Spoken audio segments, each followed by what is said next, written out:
আসসালামু আলাইকুম, সবাইকে স্বাগতম। আজকের ভিডিওতে আমরা ফ্লাটার ডেভেলপমেন্টের মূল প্রোগ্রামিং ভাষা ডার্টের সাথে পরিচিত হব। এখানে আমরা শুধুমাত্র ডার্টের পরিচয় এবং ইতিহাস এবং ফ্লাটার ব্যবহারের কারণ জানব। ডার্ট হলো 2011 সালে গুগলের তৈরি করা একটি প্রোগ্রামিং ভাষা। এটি একটি জেনারেল পারপাস অবজেক্ট ওরিয়েন্টেড ভাষা যা মূলত ইউআই ডেভেলপমেন্টের জন্য তৈরি। ডার্ট এমনভাবে ডিজাইন করা হয়েছে যাতে এটি খুব দ্রুত চলে এবং নেটিভ মেশিন কোড বা ওয়েবের জন্য জাভাস্ক্রিপ্টে কম্পাইল হতে পারে। ফ্লাটার ডার্ট ব্যবহার করে কারণ ডার্ট দ্রুত অ্যাপ ডেভেলপমেন্ট সাপোর্ট করে এবং হট রিলোড ফিচার দেয়।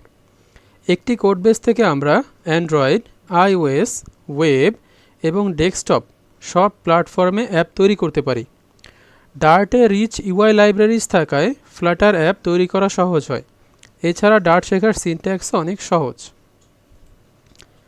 ডার্ট হলো একটি অবজেক্ট ওরিয়েন্টেড এবং ক্লাস বেসড ভাষা। এতে স্ট্রং টাইপ সিস্টেম রয়েছে, যার ফলে দ্রুত কোড ভুল থাকলে তা কম্পাইল টাইমে ধরা পড়ে।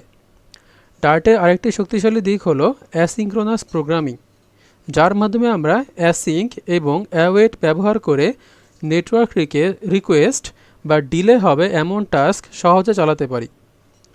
আজ আমরা ডার্ট ভাষার ব্যবহারের ইতিহাস, বৈশিষ্ট্য এবং ফ্লাটার কেন ডার্ট ব্যবহার করে তা শিখলাম। এটি শুধু ফ্লাটার নয়, ওয়েব ও ডেস্কটপের জন্য ব্যবহৃত হয়। পরের ভিডিওতে আমরা ডার্ট এনভায়রনমেন্ট সেট আপ করব। সবাইকে ধন্যবাদ। দেখা হবে পরের সেশনে।